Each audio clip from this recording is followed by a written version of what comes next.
Got Your Back Pod Stream is powered by Play Alberta. Play Alberta is offering odds boosts on every Oilers game all season long. And for a limited time only, our listeners can score a $50 free bet when they deposit $50 using code GYB50. That's how Alberta wins.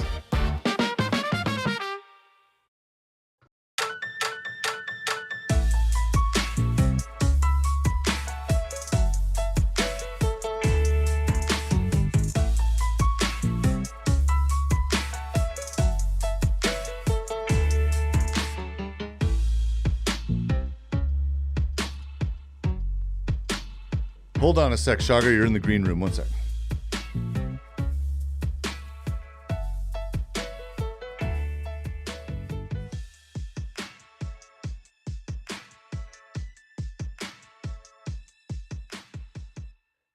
Hey, there we go. What's going on, folks? Welcome to Got Your Back. I'm Ryan Rishaug. We got Struddy right there, and we got Steve Taylor as well. You know, I know that the Oilers don't have a lot of luck in Buffalo, but you're heading in against a bottom feeder. You got a goaltender with basically no experience, wide-eyed as it gets, and a banged-up Sabres lineup. It should be a night to feast, right? Not so much. The Oilers get absolutely fed in Buffalo tonight. A disappointing loss for a team that had a chance to grab a stranglehold on a tough road trip. They win that game, and they're in decent shape on this trip, but they put themselves in one now, dropping a game they just needed to figure out how to get. Welcome to the show, folks. Thanks so much for joining us tonight. Rob Brown's going to be stopping by in just a short period of time as well, so we got the full complement, the full crew ready to roll tonight. As always, it's brought to you by Timber House Developments. Have you ever considered adding a garden suite or laneway home for aging parents or loved ones? The team at Timber House can design and build the perfect space for your property.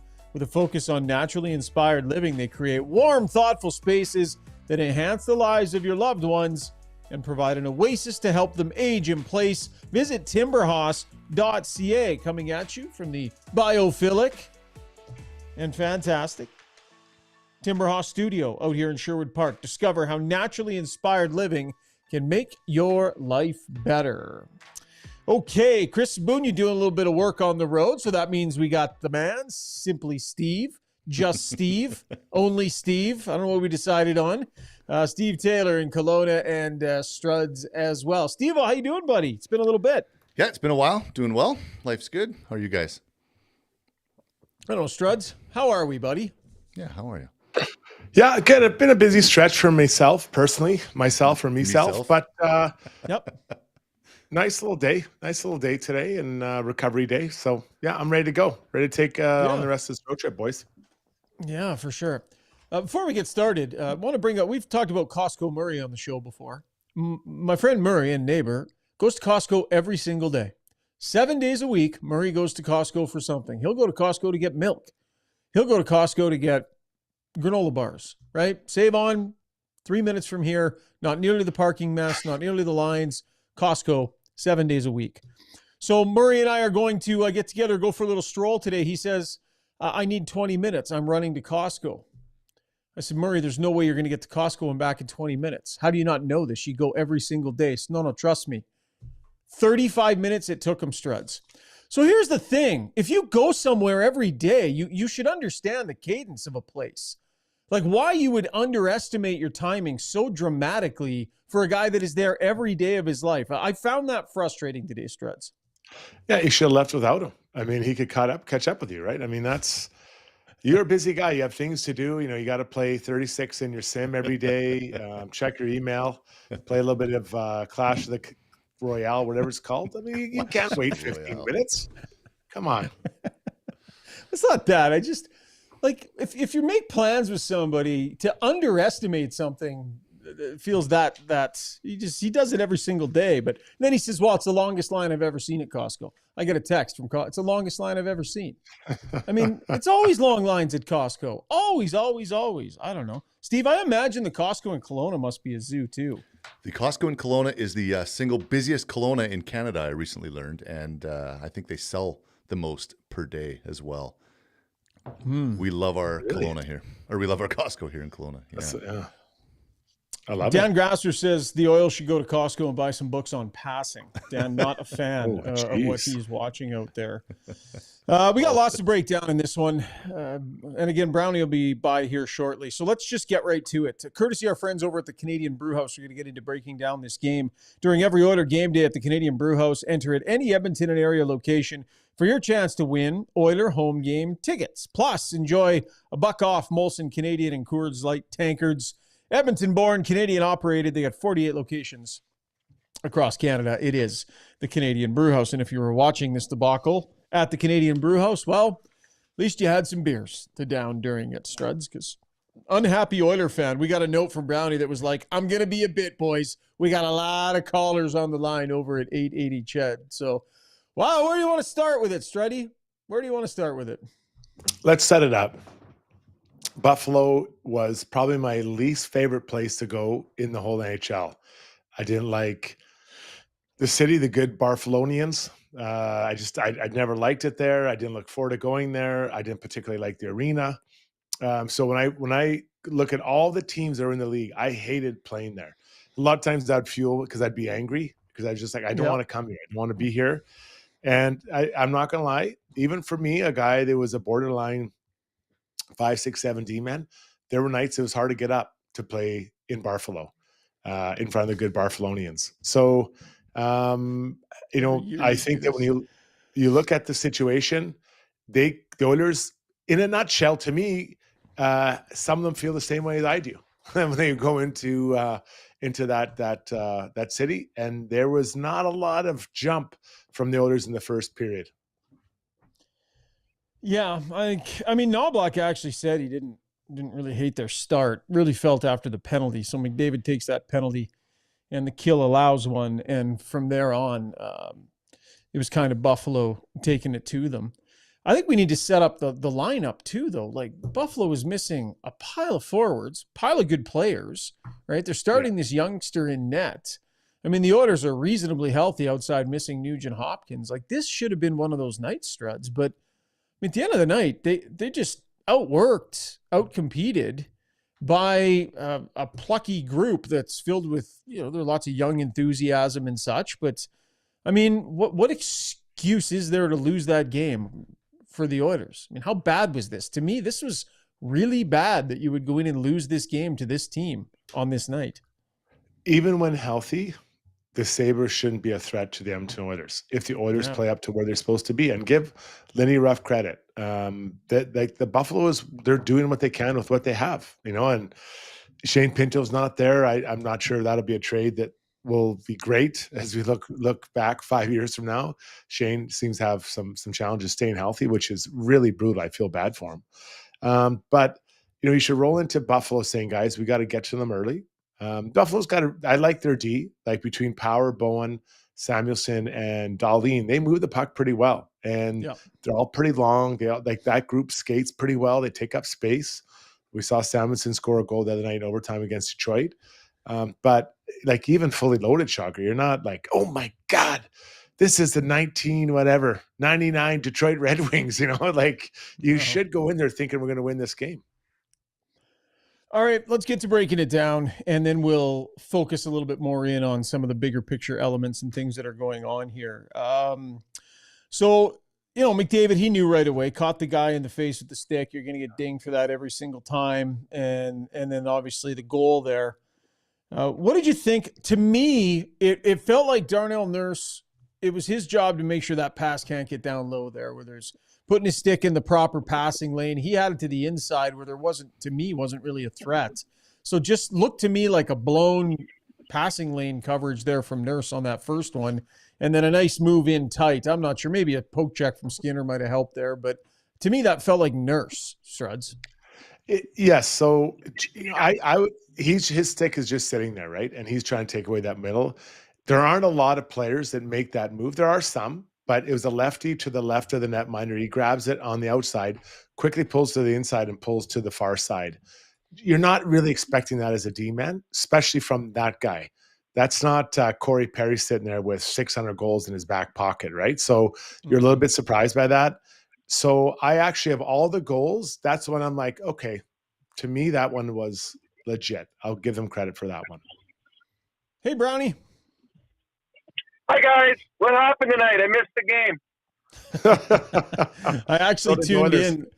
Yeah, a little bit of a later start tonight until you guys were ready, but I tuned into some of the calls and such on Ched and some agitation happening. We're just talking about the first goal, the power play goal against, and I thought maybe a missed passing lane there. Nurse should have had his stick in that passing lane. What'd you see, Brownie? Well, it was a nice play. You saw the player go up and go back down at him. To me, and this was kind of a replay of over and over and over again tonight, it was uncontested goals or uncontested chances. Now, that was a nice play by the kid, and I'm sure, as Strud said, that surprised Nurse because, I mean, in all honesty, I didn't know. I had to look up that kid's name after the goal because I knew nothing about him. But again, he makes a nice play, but it was uncontested. He didn't get absolutely plowed over as he was making the move. So it was a nice move, but I think the pass getting down to him is fine, but as soon as the pass is there's got to be quicker closure on him because he shouldn't be able, he's a small player that did not take any abuse as he went out and around your goaltender and scored the goal. Yeah. Okay. Well, we'll agree to disagree on that one, as we often do. So it's 1-0 at that point. Roslovic with a nice goal. Nice release, Struds. I mean, that's what he's there for. And Draisaitl with a nice pass. But he continues to contribute. And, that's important. He got his 7th, but I know you like that shot, Struddy. Oh, I love that shot. I mean, he made it look really easy, which, I know Brownie would be like, well, scores are supposed to do that. Well, there's not that many guys that are actually that good to catch it and fire it. And I think the important thing, and Brownie, you can challenge me on this, but the timing, he just catches it and shoot it. It was a hard shot. It wasn't a rocket, but he got it over there before the goalie could get in spot. So I love that goal. Well, to me, I thought Roslovic was the Oilers' best player, and I don't even think it was close. I think the Colton played well and Roslovic, and that was it. But on that goal there, and I teach how to one-time the puck. And there's two things when you teach a one-timer. A, hit the puck, which sounds funny, but a lot of NHL players can't. And B, hit the net. You're not trying to pick a corner. And that's like Leon, you just hit the net. Because when a goalie's going from side to side, there is so much of the net is open. He has to open up his arm. He has to open up his legs. So simple. Hit the puck, hit the net, and you can score. Ross, that's a kid that scored before. He knows what he's doing. That's why he's having success right now with Leon Draisaitl, because Leon's got a pure goal scorer with him, and when he gets the chance, he made no mistake. Yeah, for sure. Struds, you want to go goal by goal here, or did anything in particular bother you? Like there was the Byram one on the cross ice feed, top shelf. I don't know. It kind of went left, then hard right. I'm not sure. Some people might want to talk about Skinner's lateral movement, but he was kind of having to flop back and forth all over the place there. Like, I just thought that was a nice play. What did you see, Struds? In general, the next number of goals, not the first one or the last one, but the 3 in the middle, the Oilers there's no stopping and starting. I don't know how much they raised tonight in a skate-a-thon, but I bet you they over $100 for their team. Well, Brown, you know what I mean? Like they're just doing circles, right? Like it was that goal there. Hyman is skating behind the net as Byron was shooting it in. It was just no stopping, starting, no straight lines. So that one to me, and then Wallman in front actually gets out of the way from blocking the shot, which we didn't see that from him last year in the playoffs, right? Like he's off, and the D is off as a group. Not that the forwards. I just talked about Hyman skating behind the net when there's no reason for that. You stop in front and you get back in a straight line. So, I mean, each of these goals had their own, beautiful moments. The Beck Malestein goal, Regula's outworked below the goal line. The puck goes back up top. Now it goes D to D. And again, I think Philp he raised on his own on that play $8. He's swinging. Malestein goes to a straight line, shoots it, tips it in, and goal. Like, so just it's got to be frustrating as a group to watch that happen when they know better, right? This group knows better, and I'm making light of it, but honestly, Brownie, like those are things they're not that hard to fix. Well, and the thing is, and it's veterans that are making the mistakes. It's not like there's a bunch of rookies that are in there. Okay, you can understand there's a miscommunication or a lost man. It's veterans making the mistakes.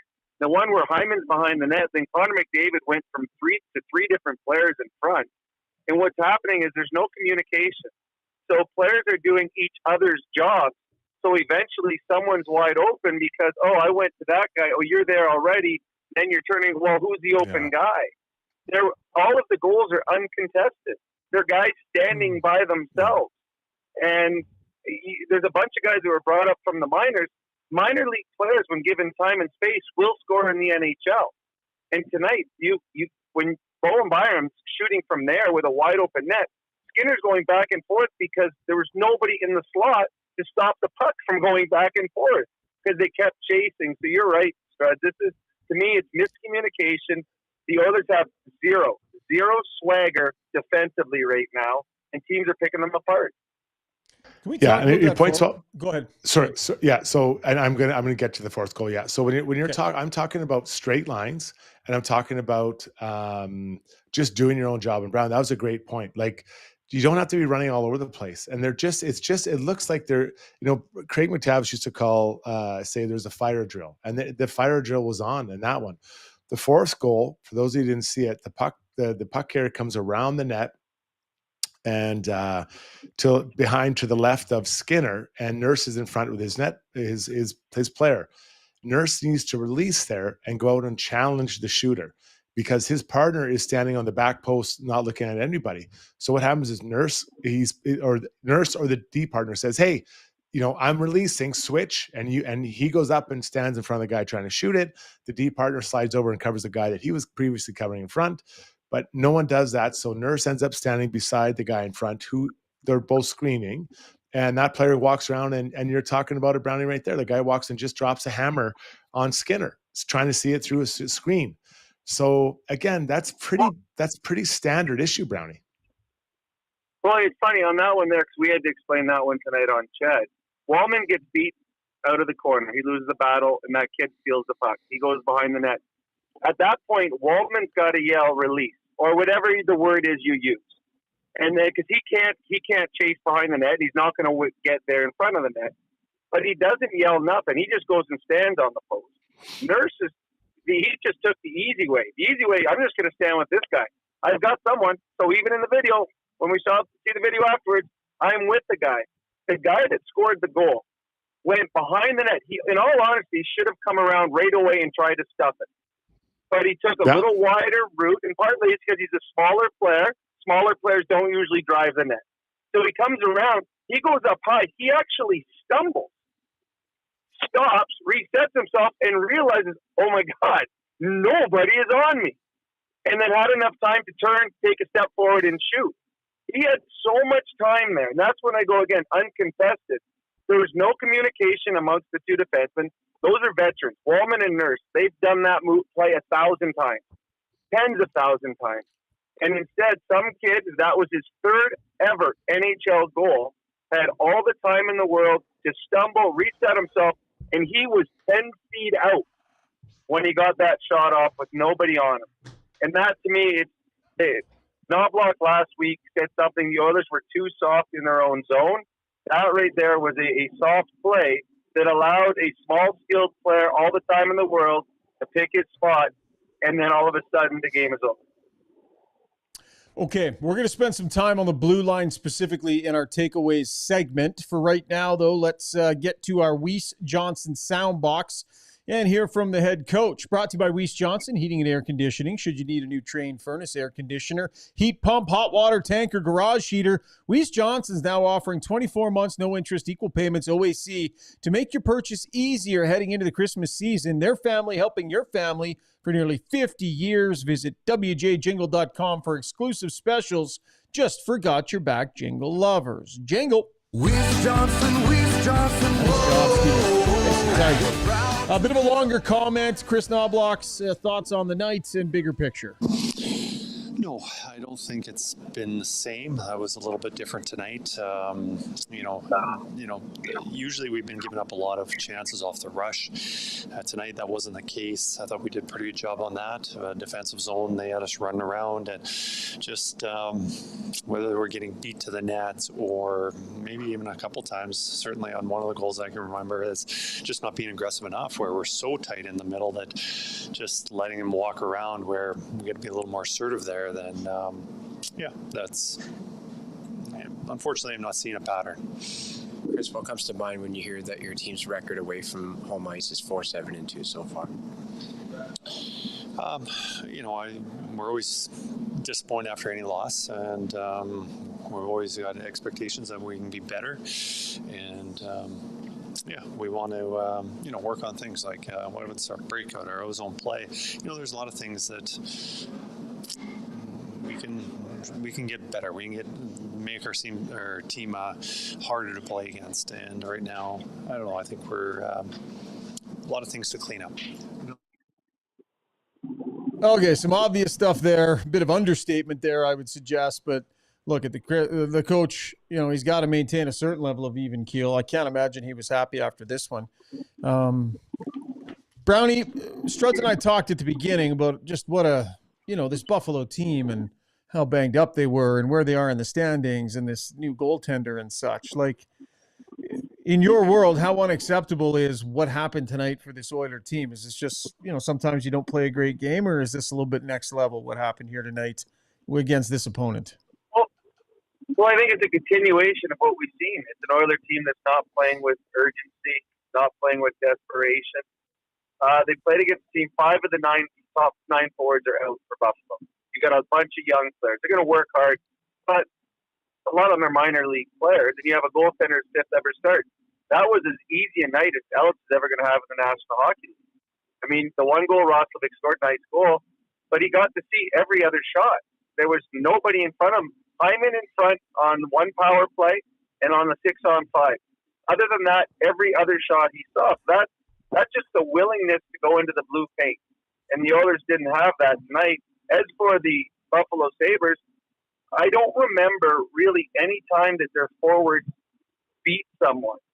I remember time and time again where the Oilers just turned the puck over and just gave them easy opportunities, gave them odd man breaks, gave them the puck when the Oilers forwards were too high, and here come the Sabres. This was outside of the Colson's fight. This was as easy a night as any player on the Buffalo Sabres will ever have. No physicality. There was no abrasiveness by the Oilers.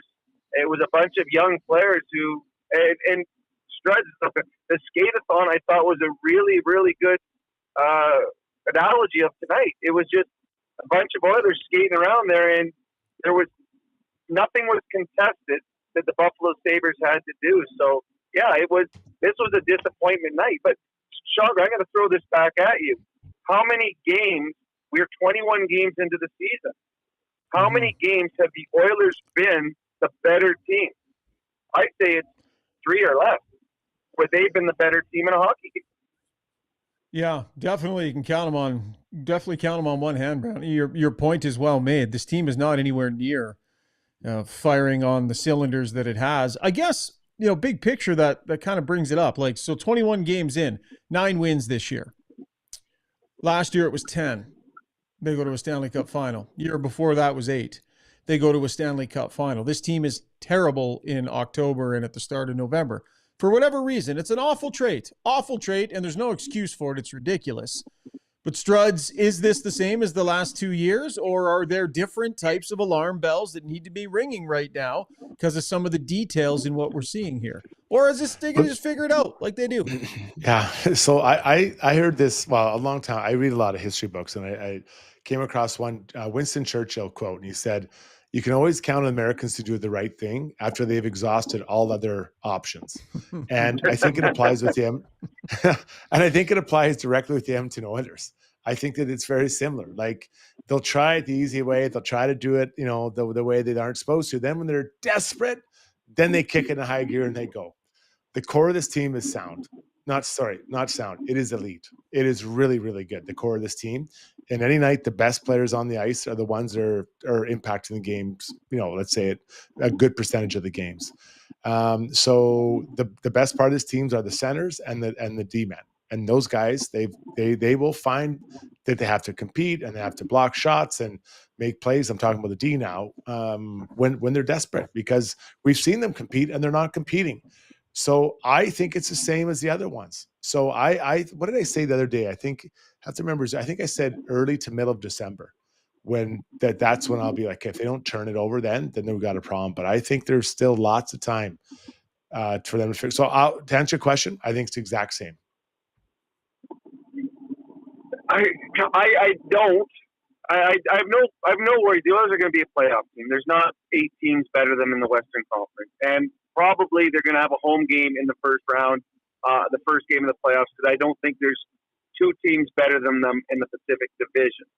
But what we've seen the last 2 years, there were games at the beginning of the season that the Oilers lost that they were the better team, but they got goalies. I remember 1 or 2 of the year that they had the horrible start 2 years ago. There was a couple games they were the better team. They gave up a couple dumb mistakes and they had bad goaltending, but they were still the better team. They have not been the better team. I've never seen them get stuck in their own zone for shift after shift after shift like they have this year. They've got no abrasiveness, this team. None. The players they thought were going to be abrasive, Frederick and Mangiapane, are non-existent right now. So they don't have that abrasiveness in their game anymore. They're getting zero depth scoring. When Connor and Leon play together, there's nothing. It's like we need them to score 3 or 4 because we're not getting anything from anyone else when those two are together. So this is going to be a playoff team. I don't know what their team's going to look like on April 18th when it starts, but I do believe that this team is a step back from the last 2 years, because if they've got 4 regulation wins, in 2 of those, they weren't the better team. New York and Montreal, they were not the better team. They've got 2 regulation wins where they were the better team. So that, to me, has me thinking this team is a step behind the last couple of years. All right, let's get to our Relentless player, brought to you by UCAN Youth Services and Edmonton charity Relentless, in creating possibilities for local youth. Mental health drives growth and success, the key to thriving, not just surviving, with 2 in-house counselors offering free therapy, or their youth have the support they need to navigate struggles and rediscover their strength. Visit ucan.ca and you can donate today. Struds, who are you going to go with, buddy? I'm going to go with Pot of Colds. I think that the guy, he brings it every night. I think that, yes, you like to see him finish a few more offensive chances, but he brings it every night. He went after Krebs tonight for the hit on Connor McDavid, which, I thought it was warranted, and he got in there and did it. So for that, I think he was really good. He always brings it. And for that, I think you have to recognize that on a team where not everyone brings it every night. I agree. He's been the most consistent player to reaching his potential every game this year.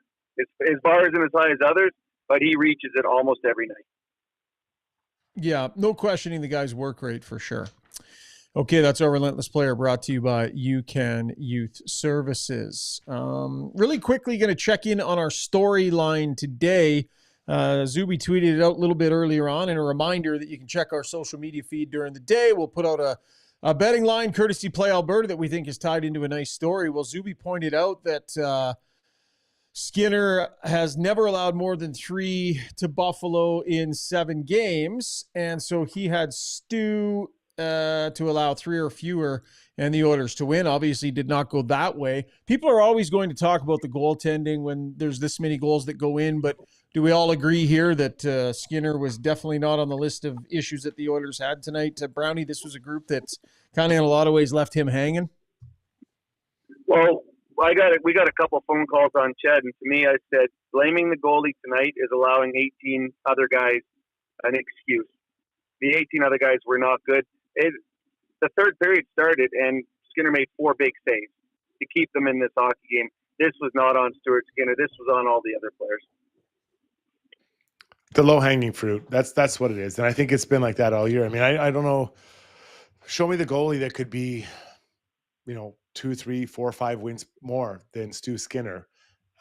with the way this group is playing in front of them. It's not good enough in front of them at all. Not close. And a reminder that with Play Alberta, they have casino winners every hour, jackpots worth millions in revenue that stays in the province. Never been a better time to sign up. Right now, you can get a $50 free bet when you make a minimum $50 deposit with the code GYB50.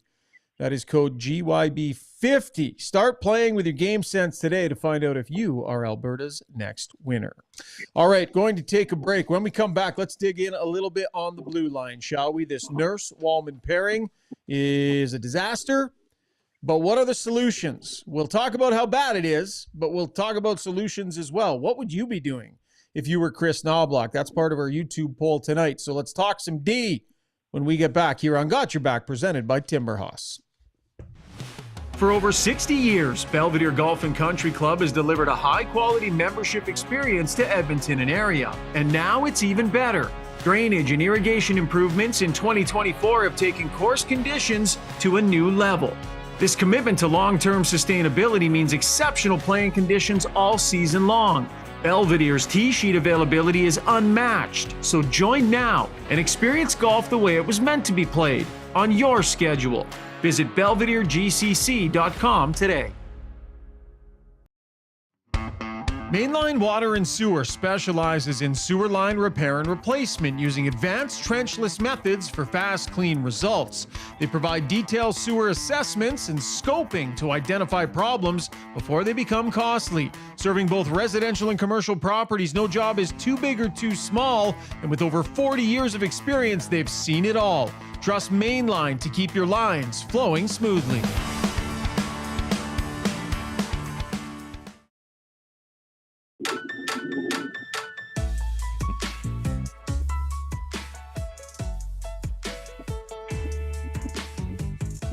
All right, welcome back to the show. Time for our takeaways, brought to you by Chandos Construction. Chandos doesn't just hire talent, they invest in it.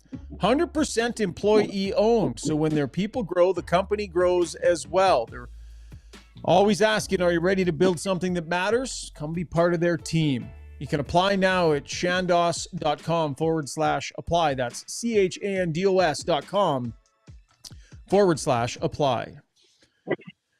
Okay. The D have been pretty brutal for most of this season. And it hasn't just been one or two guys. Everybody has taken their turn stinking the joint out. I would say in this moment, Bouchard has turned a bit of a corner with his game, and there's a higher level that he's been able to find more often. You guys can agree or disagree with that. Right now, Struds, I see there's just a big issue with Nurse and Wallman in this pairing, and Kulak has started struggling on top of that. Regula's just getting back. Emberson was almost unplayable. Like, my goodness. It's just they're springing holes on the blue line constantly right now, and 25 and 96 are right in the middle of it. This was the part I thought of the team that would be really steady, especially to start the year. You know, they played together last year. They're the same group other than Regula, and there'd be a lot of steadiness. And we haven't seen that yet from this group. I think Ekholm and Bouchard are Bouch's, he's eliminated the flaw. And whatever his numbers suggest or what you think he's doing, the big flaw draws a lot of attention. And we haven't seen that as much from him. He's steadied out. Ekholm, I think, continues to go. Nurse and Wallman at times look disinterested and really working hard in their own zone. And, there's a lot of things happen up the ice. I'm sure Brownie want to get it too, but I always look in their own zone. And then Kulak, same thing. I think Kulak can find himself be a little more physical in there. I think Regula, he makes good plays when the puck's on his stick. But I think when you're in the bottom pairing, you're evaluating a lot of times how you play without the puck on your stick. Are you being out-muscled? Are you being physical? Are you being hard on the puck? Now it's a couple games in a row where you've seen him, out-muscled on pucks, and that's a big body, and I think that's unfair, or that's what you're judged on. Whether that's fair or not, you are judged on not giving up goals in that third pairing there directly because of the plays you do or do not make, Brownie. Yeah, I agree. Bouchard has been much better. I don't think he's at his potential yet, but he's been much better. I think Ekholm is fine. I don't think Ekholm is the Ekholm that we've seen for most of his tenure here. But he's he's not making mistakes. So that pairing is okay. Nurse and Wallman, the problem with the Nurse and Wallman in my eyes is they're both high event players. And two high event players together is not going to have success. One of the biggest reasons Bouchard became the defenseman he was when the Ekholm came over, Ekholm is a calming influence. Ekholm is an anchor. When Bouchard is high event and he can make a mistake, Ekholm is there to clean up that mistake. And I can tell you, when you make a big mistake and it doesn't go in your net, that is a different feeling going to the bench than if you make a big mistake and they score. So all of a sudden, Ekholm cleans up mistakes, confidence for Bouchard, they feel good about their game. Nurse and Wallman, both high events that they both make big mistakes. And neither one is there to cover up for the other guy. So to me, Nurse played his best hockey when he had a solid guy that just stayed back, simple plays off the glass, and allowed Nurse to be Nurse. I think right now, Nurse and Wallman there's just too many big event situations that they can't cover for each other. As for Kulak and Regula is, to me, he looks a step behind, not with his feet, but with his brain. I think just the game is so fast for him now. He missed so much time. I think he's thinking too much. When you think as a defenseman, you've lost your chance to make the move. That's why he's losing battles. Is he's not thinking of what to do before it comes. And Kulak, he's just struggling. I mean, tonight he must have had 4 or 5 unforced errors just throwing the puck in hope plays. Kulak isn't a guy that makes hope plays when he's playing well. And I think he's just hoping to get the puck out instead of being assertive. I think Nurse is 9 games without a point here. Just looking at his hit totals, 1, 2, 3, at least 3 of those games, not a single hit in that game. Hasn't really been overly physical, hasn't really been menacing at all, hasn't been putting up points, and they just leak chances. I mean, they just leak chances against over and over and over, game over game. And I guess if you're Chris Knoblauch, you're kind of scratching your head here, Struds, because the way the puzzle pieces are supposed to fit together, Bouchard has to play with Ekholm. He's not a guy you can move around with different partners and just be confident he's going to be fine. It's just not who he is. So those two have to play together. So what the heck do you do? Like, I get it. Fans are frustrated. Like, you can't keep this pairing together. What's the solution, Struds? I think it's time to look at switching up that second or third pairing. Just fresh look for everybody, and I know that one of the conversations, or I'm under the impression that one of the conversations with Wallman is that he wanted to be steady on one side or the other. And I get that. But right now it's not working out. So I think I'd put Wallman with Regula and I'd put Kulak with Nurse. Just switch up the look for both of them. Leave the 2 other guys alone and just see what that looks like for, a couple games. Where are they heading to Washington? I'd see what it looks like there, because right now it's just not fitting. And it's not that we've seen it fit together before, but right now it's not working. No, you're right, Struds. I mean, they did switch him up a little bit a few games back, but there's not a lot of options, as Schauger said. So they are right now, as you said, they are struggling so bad together. You've got to split them up and move Kulak and Regula around. The problem is both Kulak and Regula are struggling too. So, I mean, there's not a whole lot of options other than hoping that they can gain some confidence if you split them up for a game or two.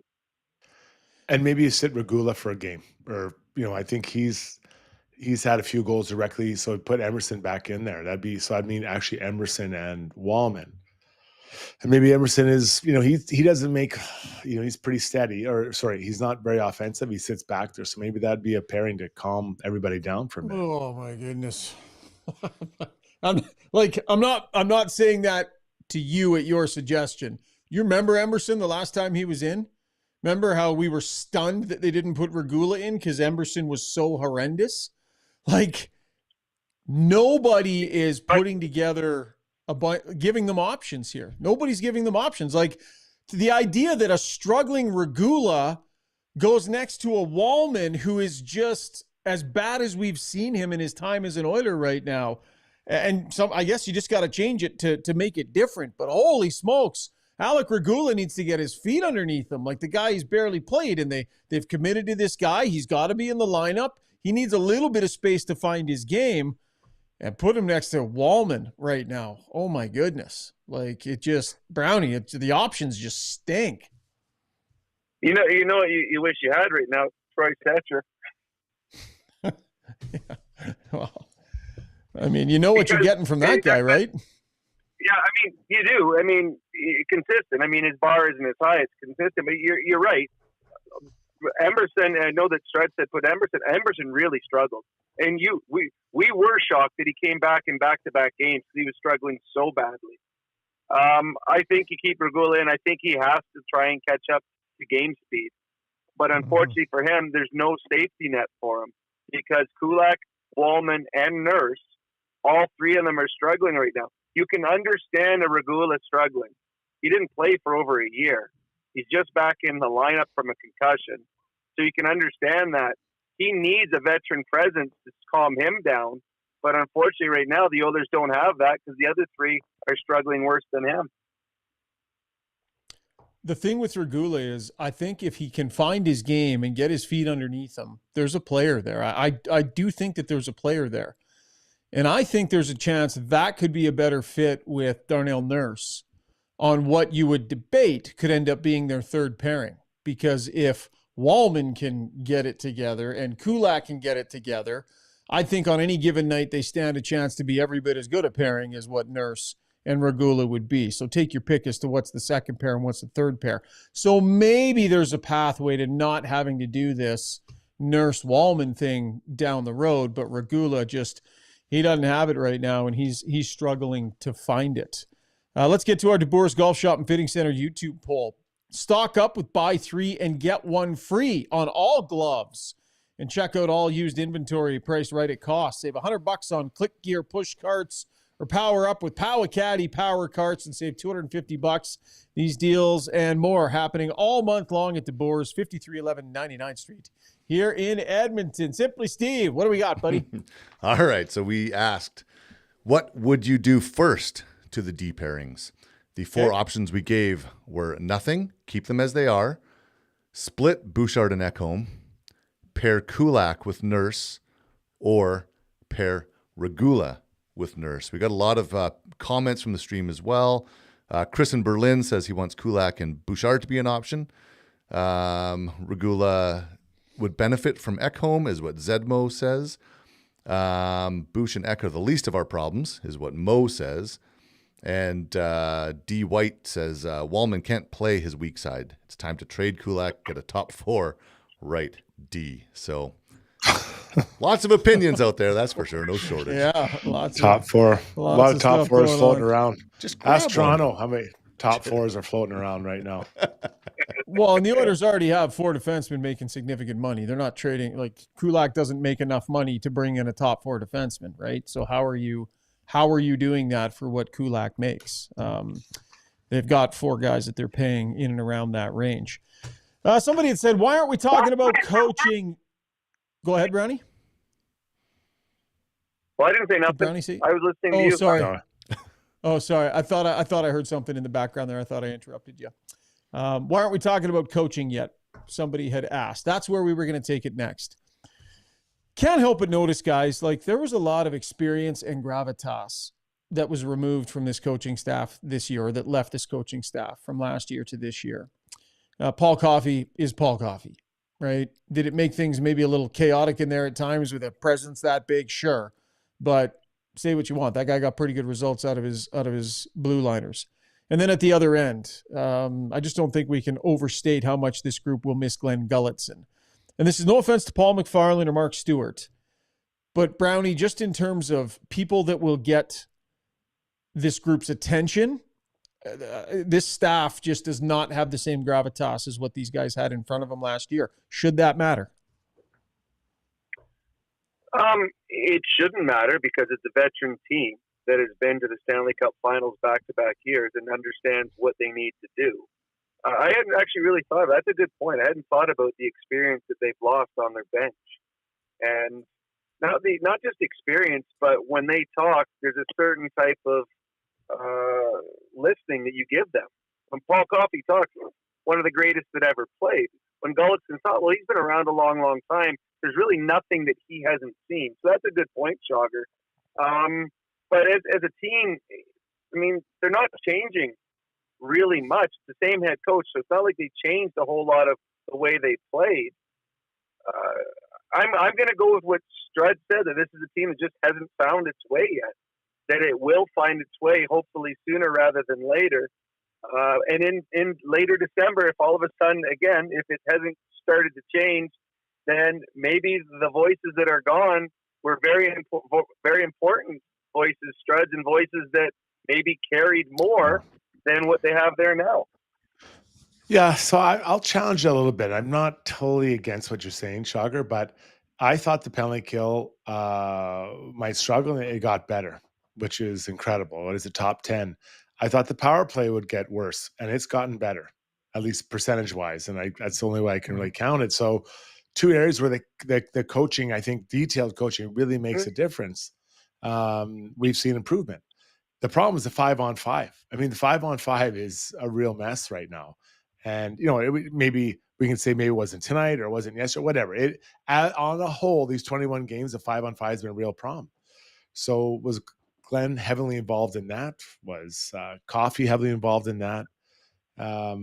They may have been, but generally speaking, the 5-on-5 is the head coach's world. So let me ask you this, though, Struds.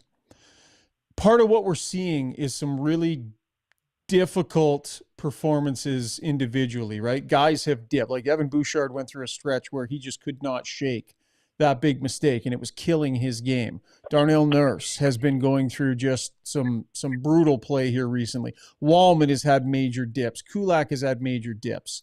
So I'm a little bit more focused on the individuals and their sort of quest to find their game, and what it's like at practice to be skating around before practice starts and have Paul Coffey saddle up next to you and have that chat. To come off the ice after, yet another tough shift and have Paul Coffey sitting there with Paul Coffey's advice. I'm talking a little bit more about the individuals that are all struggling, not so much the systems. Yeah, and that's a fair thing. I guess I'd say Paul Coffey was here last year when they struggled to start the year as well, right? So, is it that much different? Like, I would have loved to have Paul Coffey as a coach. The way that I know him on somewhat of a personal level, the way he looks at things, the way he talks about things, I think it would have been great to have him. But he's not there. So that lessons he did teach you, though, should still be in your DNA. It's not like you completely forget what a coach had told you. Every coach I ever had, and Brownie would say the same thing. You take the good, you take the bad. And, I think that's actually a song from the 80s, but you move on, right, with what you don't need, and you keep bringing it with you. And I think that's like, did they just completely forget those things? So the things that Koff would have told these guys should still be with them. So what are they missing? Well, what are the details he's missing? And to go on to your point, if this was a young team, an inexperienced team, then they would miss a coach more, someone that could pat them on the back, someone they could talk to, someone that I can't go to the head coach because he scares me. I played for Mike Keenan. You never went to Mike Keenan. You went to the assistant coach. You wouldn't go to Hitch. You would go to an assistant coach. But this is a veteran team. Like the players that are struggling right now, we're not talking about Savoy. We're not talking about Tomashik. We're not talking about Noah Phil. We're talking about Bouchard and Nurse and Wallman and Kulak. And for a time, we were talking about up front. We're talking about Frederick. We were talking about Connor and Leon. These are veteran players that shouldn't need the voice of Paul Coffey or shouldn't need the voice of Glenn Gullickson. These are guys that have been there already. As Strud said, they know what they need to do. They know when things aren't going right, how to fix them. And every one of these players could actually go and talk to Knoblauch on their own. They didn't need an assistant coach like a Savoy or a Philp or one of the younger players would need. So, yeah, it should not be a coaching issue. This, to me, is just a veteran player issue that right now a bunch of them are just vastly underachieving. Dan Grasser says, I'm curious why there's no talk about putting Nurse upstairs for a game like there was about Bouch. I don't think we were realistically talking about healthy scratching Bouchard. I think it was more about in-game, maybe having him miss some shifts and benching him when the big mistakes were happening. I think the problem with sitting anybody right now is that so many guys are struggling. Like, take your pick. You know, like Jake Wallman would deserve a seat in the press box every bit as much as Darnell Nurse. Like, at a certain point, you got to play your guys through it. So I don't see that being a realistic option. And then putting a nice bow on this entire conversation was starting over at 61. God, I miss Cody Ceci. LOL. That coming at us from starting over at 61. That was our takeaway segment brought to you by Shandos. All right, when we come back, we're going to get to Brownie Points and Struddy's World. Maybe we'll lighten it up a little bit. We'll see what the big guy has to offer tonight. You are listening to Got Your Back, presented by Timber House Developments. Riverside Motorsports is your ultimate multi-brand dealer. With a massive lineup of motorcycles, ATVs, side-by-sides, snow bikes, e-bikes, and snowmobiles, all under one roof. With Alberta's best selection, a huge parts and accessories inventory, and a fully certified service department, Riverside has everything you need to ride. Family-owned and serving Edmonton for over 55 years, see what they have to offer in-store just off St. Albert Trail or online at riversidemotorsports.com. So at Timber House, our guiding philosophy is naturally inspired living. We believe that through design, we can solve problems and enhance people's lives. We follow biophilic design principles in all of our builds to incorporate natural materials, natural light, to enhance all the spaces in a home. When you have your space perfectly reflect who you are and what you value, and it's made well, we think that that just leads to better living.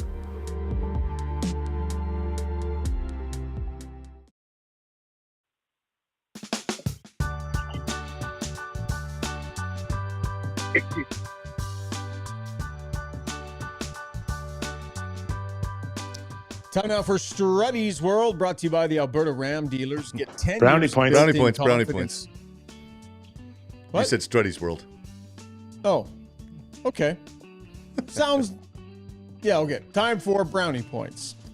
That is brought to you by the Alberta Ram dealers. Get 10 years of built-in confidence at your Alberta Ram dealer with Canada's best full-size truck, limited powertrain warranty.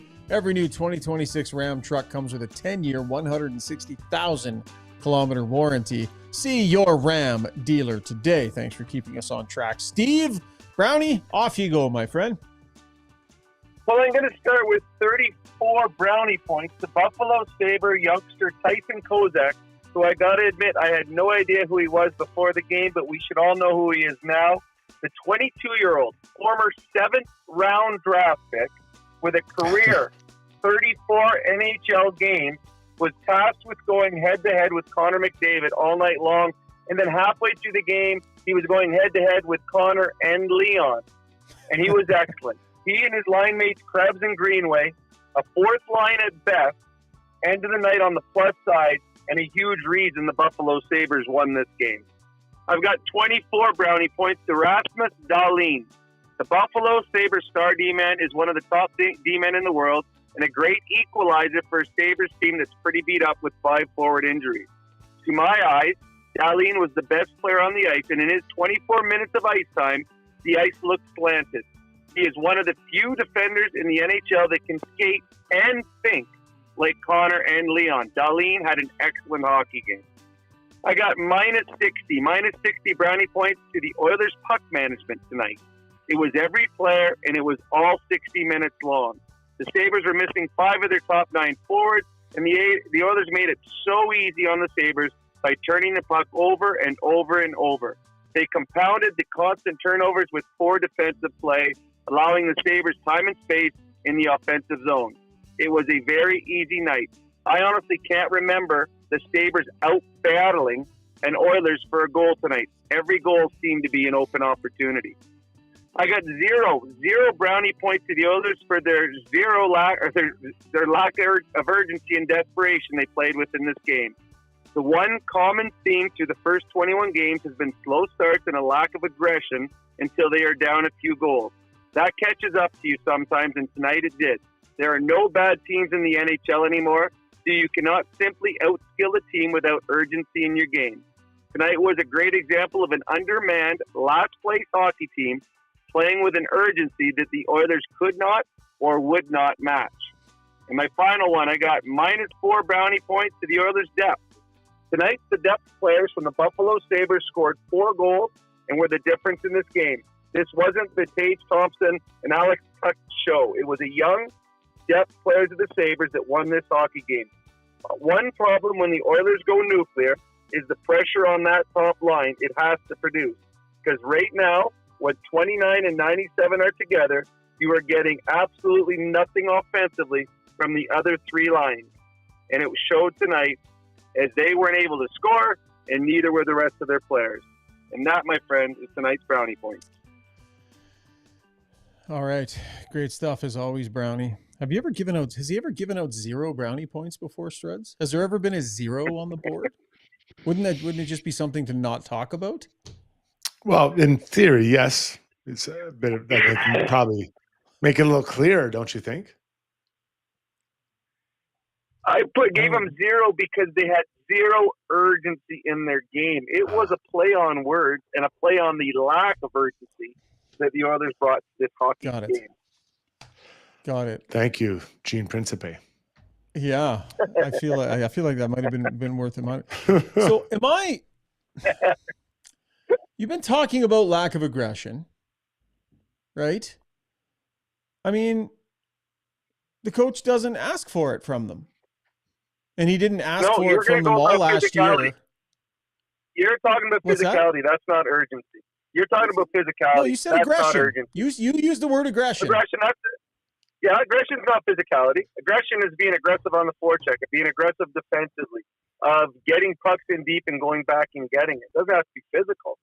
Aggression is a great example. When Wallman lost the guy behind the net and Nurse is in front of the net, an aggressive Nurse would have gone to the guy that scored.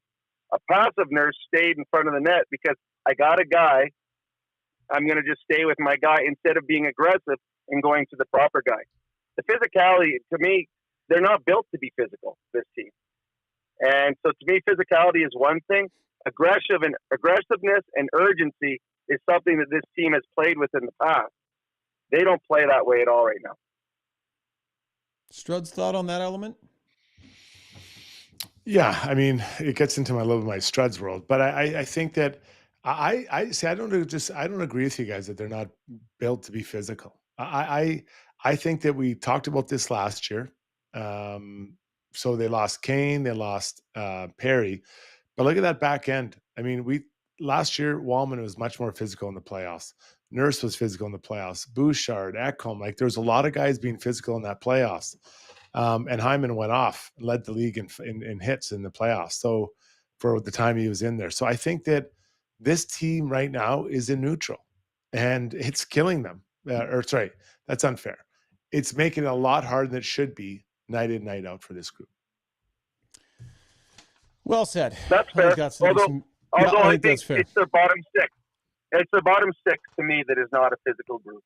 That's the problem for the Oilers right now. There's no energy out of their bottom 6. Yeah, that's a fair point. Okay, that was Brownie points, I think. Brought to you by the Alberta Ram Dealers. Roll the animation, Steve. Let's put the big guy in the spotlight, shall we? When you make a mistake, heads should roll. It's not right. And I'm here. Someone has to put their foot down. Now that I say it out loud, it does sound a little crazy. God, I look good.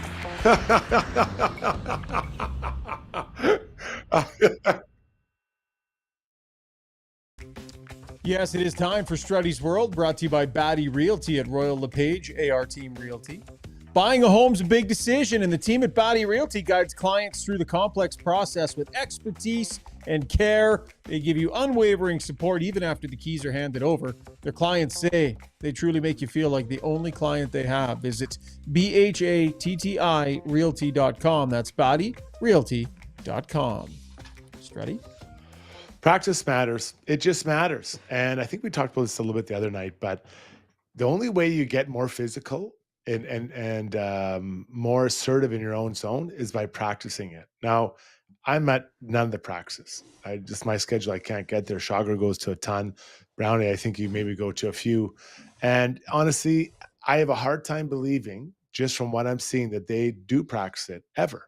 Now, the problem is people say they're going to tire them out. Yeah, you might. but you're going to get tired out too, chasing people around all night as you're having a skate-a-thon in your own zone. I think he's got to have he being Knoblauch, the idea that we're going to practice 10, 15, 20 minutes daily when we have a skate on defensive zone, and just make those habits get in, because the habits aren't there. It's clear they're not there. Sometimes they pop in, but to get them back, you have to constantly be putting the guys in those places to have those things. It's not the same on video. It's not the same as whispering in someone's ear. They've got to be on the ice, and those details matter. So I know there's very few practice time. Like tomorrow's a travel day. So are you going to do your morning skate in Washington? I would. If I was the head coach, I would. I see what you're saying, Struds. I don't see them. They need battle drills. They need battle drills, but in a game situation. And like you said, where they're really struggling is in their own zone. And it's almost like they don't know. And I said it a while ago on our show, is right now the Edmonton Oilers look like they've changed their entire defensive structure, but nobody has read the book. They don't understand it. But they need to practice it. They need to do it assertively. I just don't think you do it. They're playing 3 games in 4 nights, all on the road with travel. I don't think you do it in the morning skate. The Oilers are going to be coming back, and they have a stretch at home where they've got 1 game in, 4 or 5 days. That's when they got to do it. That's when they have to have these battle defensive zone. And as you said, it's one thing to watch it on video. That's completely different than when you do it for real in a practice. And it'll get heated. When you start doing it in practice against your own teammates, it gets heated. And I think that's the one thing the Oilers are lacking right now. So I wouldn't do it for a game, but they certainly do have to get into a practice and start doing that and start practicing like they want, the way they want to play. Yeah, or the coach could start dropping the hammer when guys aren't showing the requisite level of competitiveness. I mean, you don't have practices to work on it. You're not getting enough of it in games. The way to raise the standard is to say you don't get to play as much if you don't show up ready to be aggressive, as Brownie described it, physical, as I describe it, and if you're not willing to pay attention to details. Like, it's tough. It's a compressed schedule. I get it. But it can't just be roll them out over and over and over again without any tweaking and adjusting and message sending with ice time and such, Struds. Like, it is something that he has at his disposal to shake things up and to send messages. He does not command a level of compete from this group. I haven't seen it. Yeah, I'm going to challenge you a bit with there. I think it's different when you've been with a group that's had as much success as Oilers have. So I think you trust those guys. You trust that they're going to work their way out of it because you've seen them at the highest levels. 2 springs in a row. We've seen this core be at the highest levels, compete at the highest levels all the time. So that they can do it. So it's hard to just turn your back and like, we're going to sit you, we're going to bench you, we're going to put you upstairs. You trust them to work it out because you've trusted them in the biggest moments of the year. Well, and to add on to that, Strud, the last 2 years, they didn't bench players at the beginning of the season when they struggled. They let them find their own game. So why would you change this year?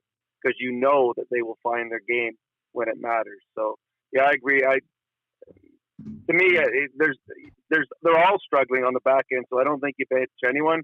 I think they just got to find their game, and hopefully that's sooner rather than later. All right, that is Struddy's World, brought to you by Batty Realty. Brownie, that'll wrap you tonight. Thank you, my friend. Let's chat again after the Oilers and Capitals on Wednesday night, pal. All right, sounds good. Night, guys. All right. That is Rob Brown checking out. Before we hit our next break, let's get to some core adjustment, shall we? Brought to you by HSE Core Services. If you need a safety program, they build it. If you need it managed, they will do it. Stuck dealing with those online safety registries your clients make you sign up for? They handle those too. And yes, they also do core audits as well. Visit www.hsecor.com.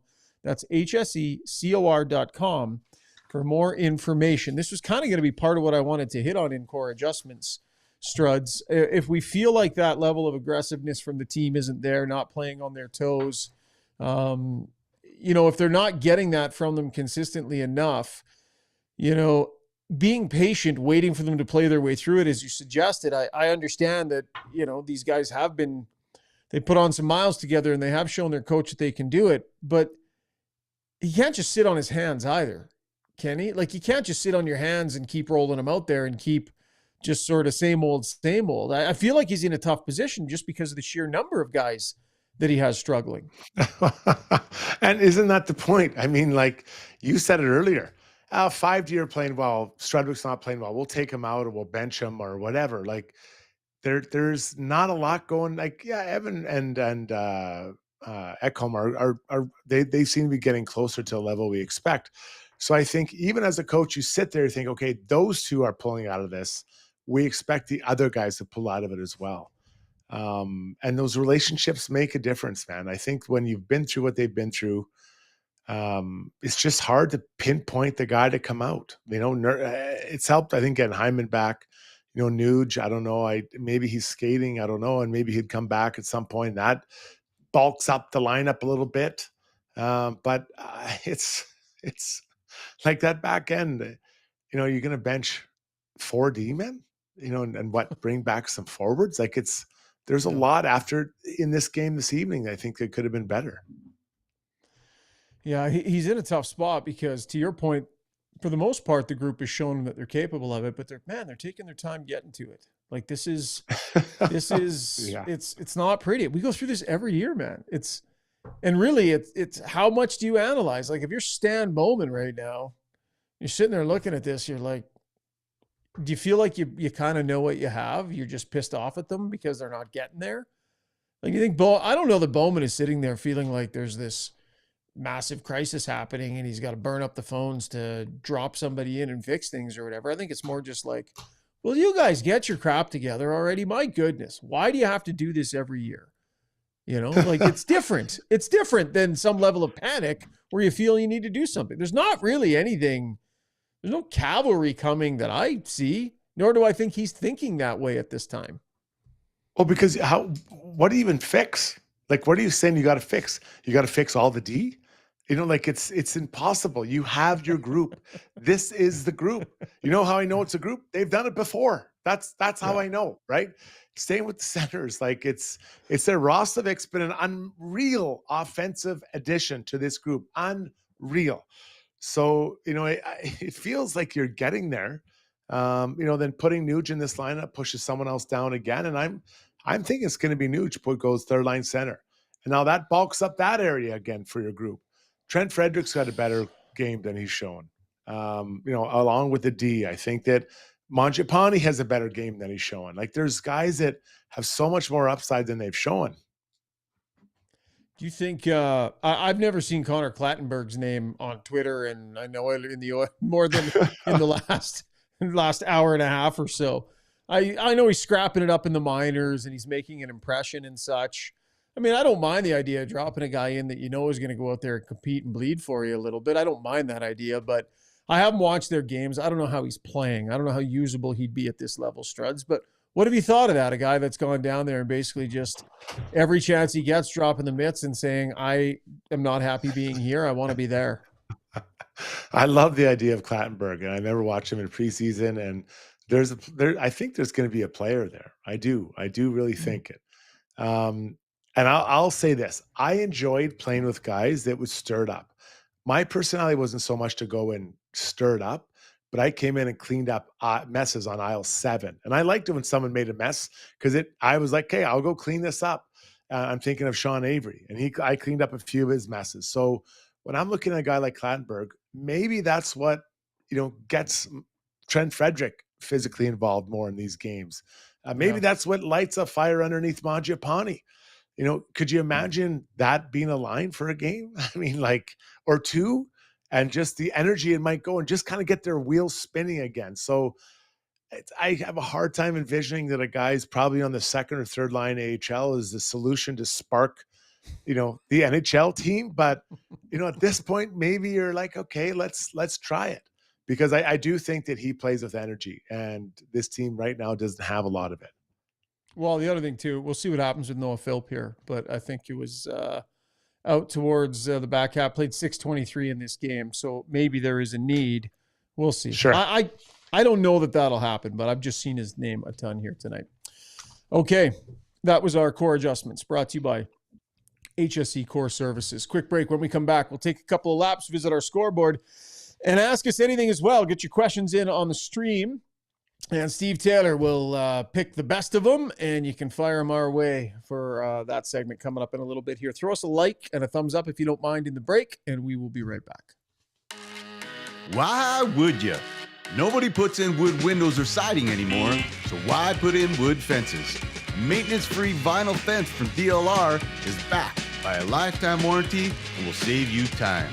Weekends are for playing, not painting. Go vinyl at dlrvinylproducts.ca.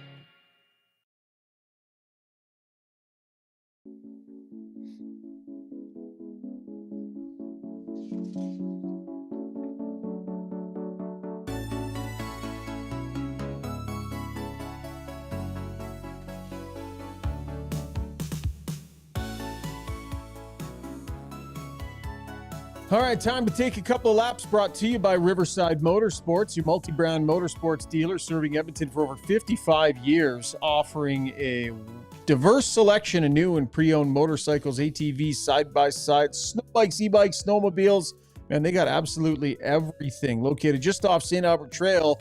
Check them out online as well, www.riversidemotorsports.com. Struds?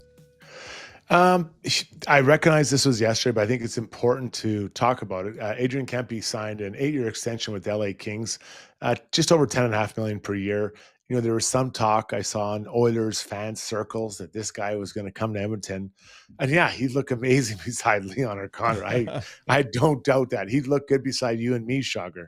But you know, listen, I don't know him. I'm not in that market, but I always felt like he's been there a long time. Why wouldn't he want to stay there?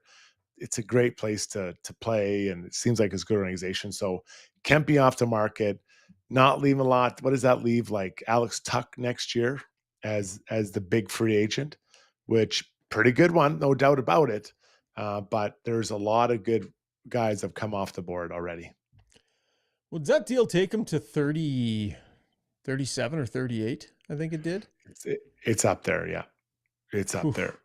Feels like one of those deals that's like, that'll be someone else's problem when this GM isn't around.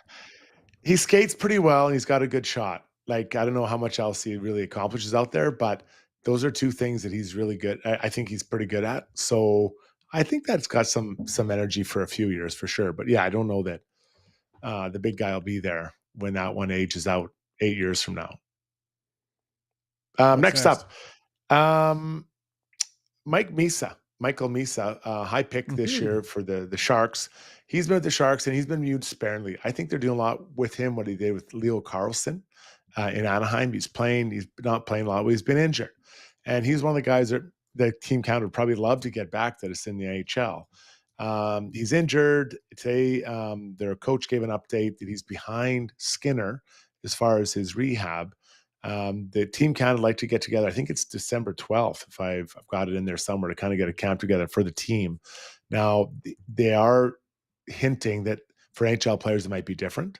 But I would think that the plan for Mike Greer would have been to have this player play sparingly, kind of learn the NHL, probably go play the World Juniors, and then go back to junior after. Yeah. So I'm guessing that here he'll probably – the time might be a bit tight, but I'm pretty sure that World Juniors would take him, Canada, even if he doesn't come like till December 25th, you know, like Santa drops him off at the front door. So I think that he'll be on that team. He'll go back to junior after. Mike Greer is a smart guy, really smart. And look no further than Leo Carlson and Anaheim, how they handled him.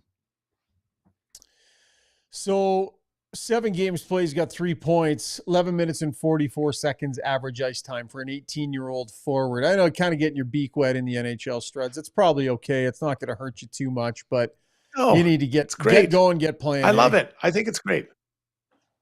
Yeah, I think it's great, though, to see the NHL, right? I don't think they burn that first year of his contract. I really don't. I think they're going to zip him down to the World Juniors, and he goes back to junior. And he's got to play. No, listen, he doesn't have to play all the time. This is 2-3 months. He's against NHLers. He's working out. He's understanding what it's like. He'll be a much different player when he arrives at training camp next year than he was this year. So no, I think this is great. And finally, I don't think we talked about this the other night, did we? Charlie McAvoy getting hit. I thought it actually hit him more on the side, and then it bounced into his face. Well, apparently it was very serious. There's some talk about him having to get surgery, which would be terrible. McAvoy, it's bad luck. Obviously with the puck going to your face. So not sure, but they're not sure if he needs surgery. We'll probably hear more in the next 48 hours, I'm guessing. Struds, how do you just keep that out of your mind? Being a D-man and having those guys wailing away from back there. You know, at any given point it can happen. And it's bad when it does. I know you're a little bit taller, so a little different for a guy your height maybe, but that's one of those things, man, that's just sits there in the back of your mind. So I got hit by a Nathan Dempsey local Spruce Grove product, or Stony Plain. Oh, they're the same. One-time slap shot practice the morning after a rookie party. And it knocked all my forefront teeth back, blew up my lip. Luckily, I had beautiful lips, so I could take a bit of a hit. And I actually thought about that as I had put a brace on. I'm like, am I going to stand in front and take these shots? And the first time someone winds up with a slap shot, I'm not going to lie, your plums get into your throat. But then you just remember, like, you know, it's really chance. You know, it's like, it really is chance. You could be doing everything right. It could ride up someone's stick. It could hit you in the leg. We saw Drew Doughty the other day happen. So there is a big risk in front of your own net. And that's why standing in there is such a brave thing. Time after time after time. Time after time. Okay, that was Taking a Lap. That was brought to you by Riverside Motorsports. All right, Struds, let's take a quick look around tonight's results. We'll hit our scoreboard. The Bridge Sports Therapy offers a comprehensive approach that extends beyond temporary pain relief, focuses on developing long-term strength and resilience. Clinics at Edmonton, Sherwood Park, Lethbridge, opening soon in St. Albert's. Learn more at thebridge.fit. I was down there today. Karen Ramsey working over the golf groin with the needles again.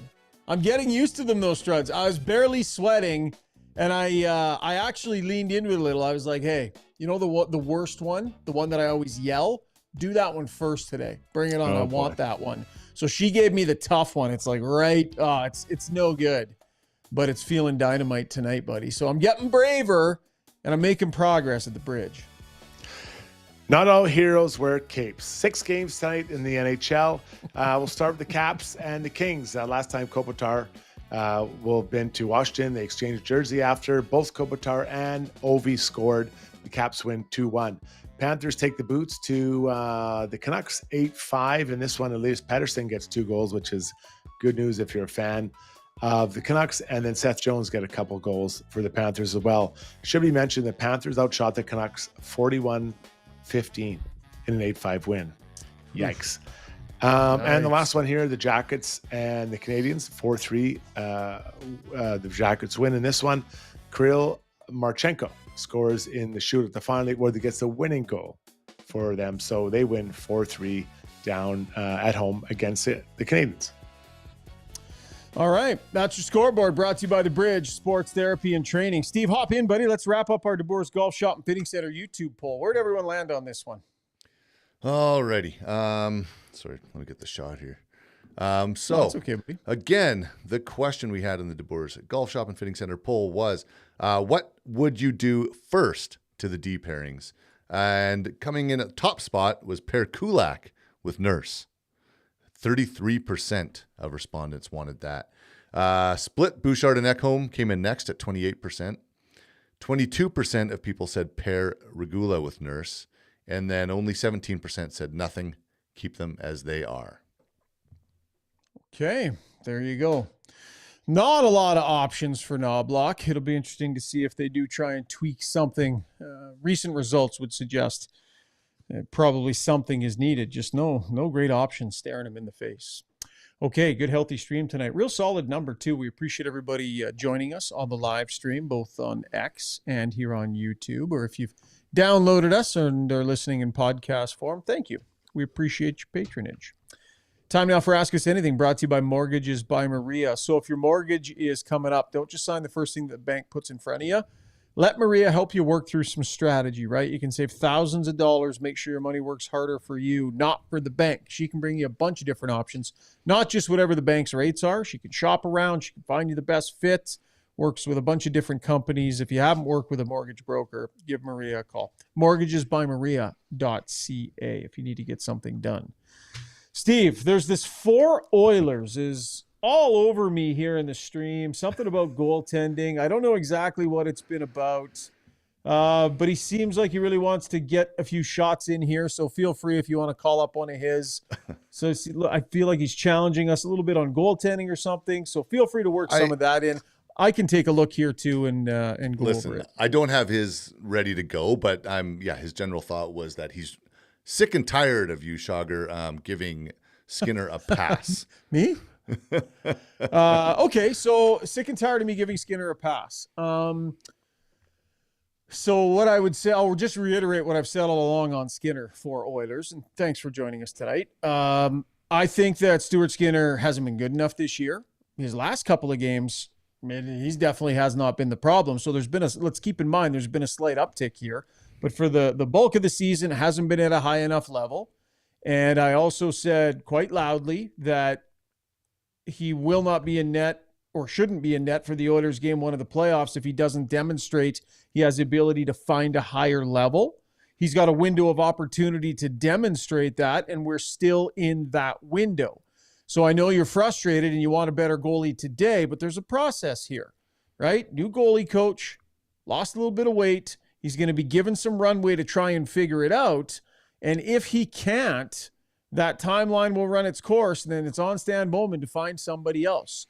And I believe that's probably what he's going to do. I believe if there were a trade, it would have been done already.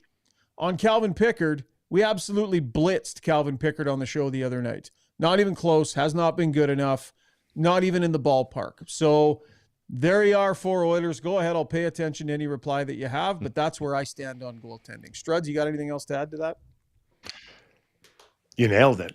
That's about it. And then how do you evaluate goaltending on nights like tonight where the defensive looseness in front of him probably isn't fair to really evaluate on the 4 goals that were scored on him when he's in the net?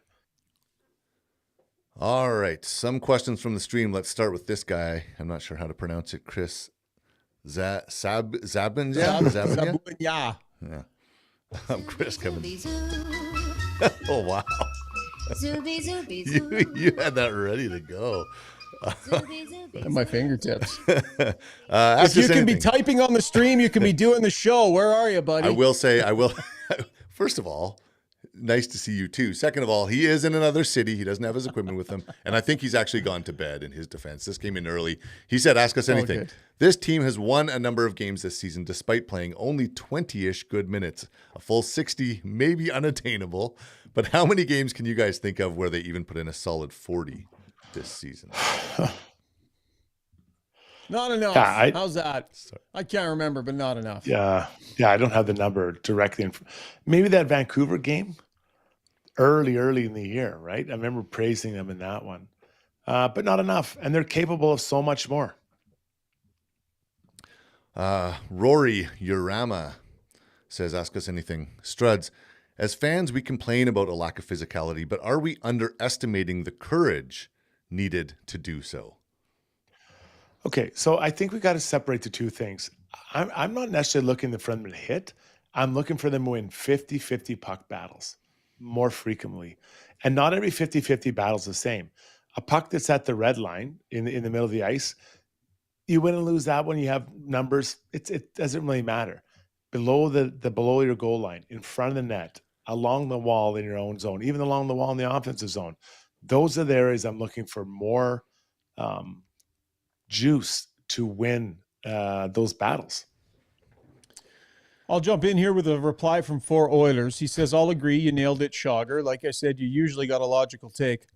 I didn't see that. Anyways, I'm with you on everything. He did compliment you a little bit in the stream. Did he say that? Okay, well, I'll take that.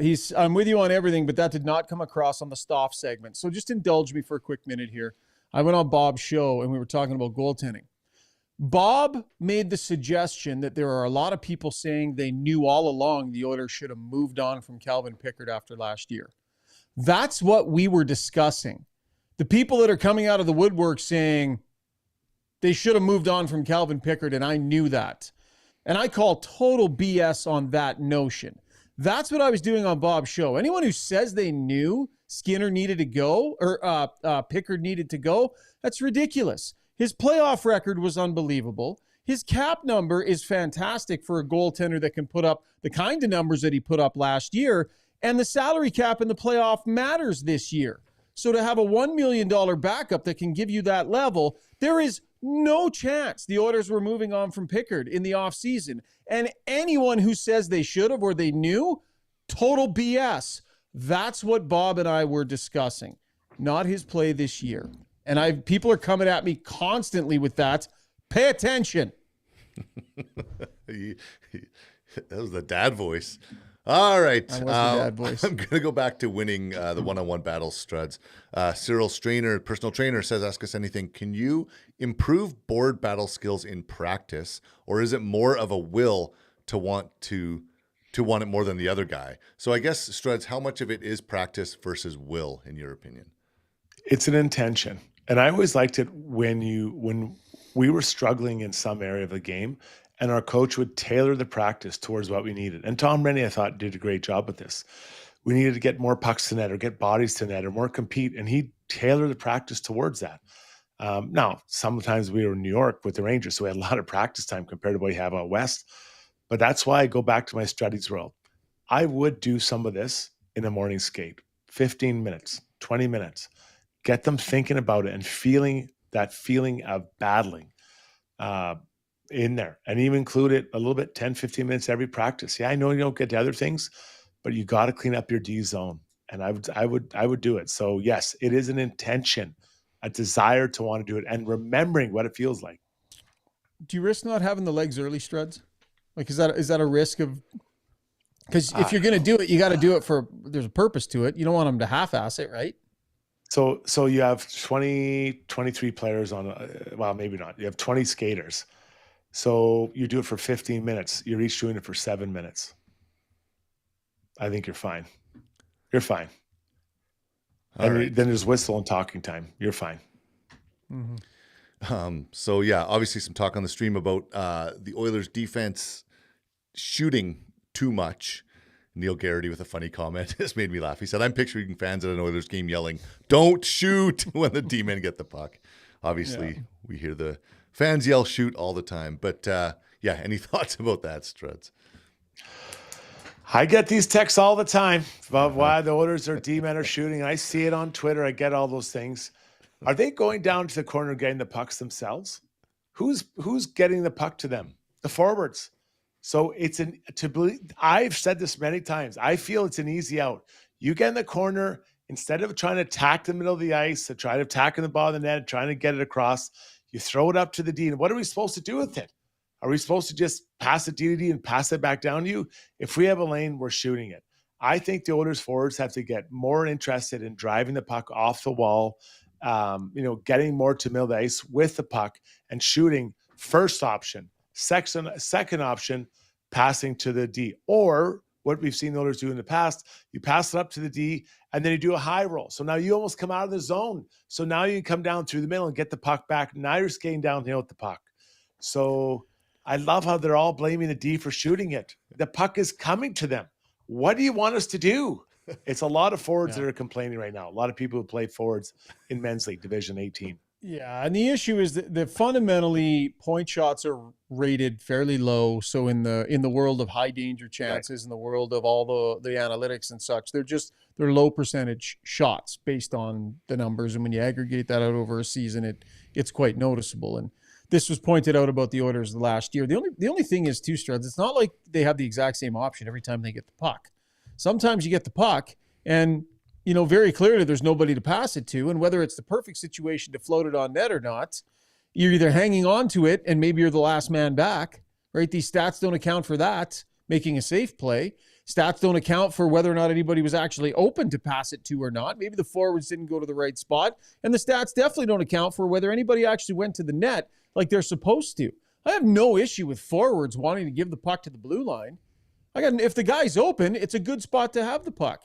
then you have to have forwards willing to go stand in front of the goaltender's eyes. So when the goalie shoots it, there's more traffic in front. My issue is the lack of traffic in front of the net, not the decision to shoot. Yeah. Now, Nurse had the brutal one tonight. Like, there's a throwaway every now and then, and Nurse had an absolute – the Oilers had nice momentum going, Struds, and he just floated one in on net and let Buffalo cover it up and change it. I get people being frustrated at those ones. But shots are not a problem if you have traffic and people going to the net. They don't. They all want to flare out to the wings and be the guy that gets the pass and the one-timer from the crazy angle. Yeah, I would say this too. As a demon, you never want to shoot. Well, you prefer not to shoot the puck from outside the dots. At least get to middle of the dots to shoot it. That helps a bit with that percentage you're talking about. Yep, great point by you.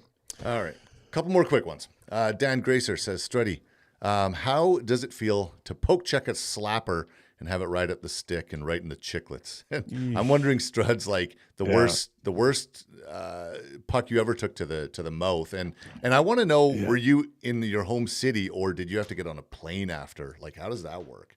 Yeah, so I took it after a rookie party in Calgary, and the whole team left without me, and I had to take a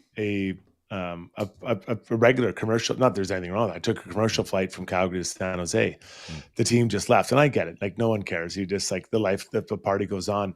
But yeah, I had a brace, and it was brutal.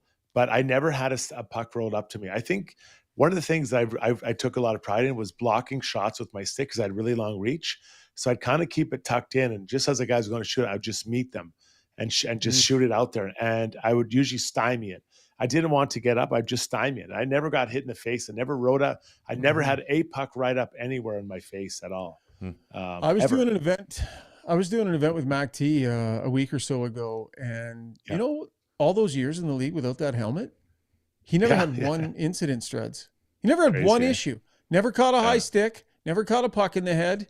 Never, like, he said nothing. And I challenged him on it. He's like, there was nothing. Isn't that crazy? Crazy. Like, what are the odds Crazy. of that? Yeah, it's pretty crazy. I'm also shocked you never took a puck to the face, Struds. It looks like you have. Well, I in practice I did. Charlie Huddy one time shot a slap shot, and it went right between my eyes and cut me like Frankenstein. And I had to go talk to school kids after. They're like, "Oh my god!" Like, kids skate in school. You don't want to go to hockey. Yeah. All right. Last question. Is that okay? Sounds Schauger? good. Yeah, good. Comes from the Blominator, and he says, specific one. Blobscape. It's the 30th anniversary today of Golden Eye, the James Bond movie. He's wondering if you guys have a favorite Bond actor and Bond film. Schauger, are you a Bond guy? Yeah, I mean, they've gone larger scale with the most recent ones, and I like that. They're generally pretty good. So the most recent Bond has been pretty awesome. I'm trying to remember his name. Who was he? The Daniel British Craig. actor. Yeah, Daniel Craig. I've liked Daniel Craig as James Bond. I will say I've liked him a lot. I thought Pierce Brosnan was pretty good too. But I was Conroy over Sean Connery over the other guy. Yeah. Over Roger Moore. Yeah, I'm not a big Bondy. I do watch them. I didn't like the early ones. I didn't really get it. I love Sean Connery. I just didn't really get it as the whole Bond thing. They weren't my type of shows. But I like Daniel Craig too. Yeah. No, I agree. I'm a Daniel You, Craig Steve? guy as well. Yeah, I like the newer Daniel Craig? ones. I agree with you. I actually had to Google them because I forgot some of the titles. But Skyfall, I think, was probably my favorite one. That was a good movie. Daniel Craig. And we don't know who the next one is yet, do we? Haven't they been teasing that for like 10 years? Maybe it will be the Blominator. Maybe it's going to be Matt Blom. I don't know. Oh, yeah. Blomsky. Maybe that's why maybe it's promo. Yeah. All right. That was Ask Us Anything, brought to you by Mortgages by Maria. Thank you all so much for all those great contributions. Always a lively stream. And we really do appreciate everybody that chimes in and takes some time. Even Oilers forever there. Coming at me tonight. Time now for the play of the day, brought to you by Mainline Water and Sewer, your trusted choice for over 40 years, specializing in sewer line replacement and expert water line repair and replacement.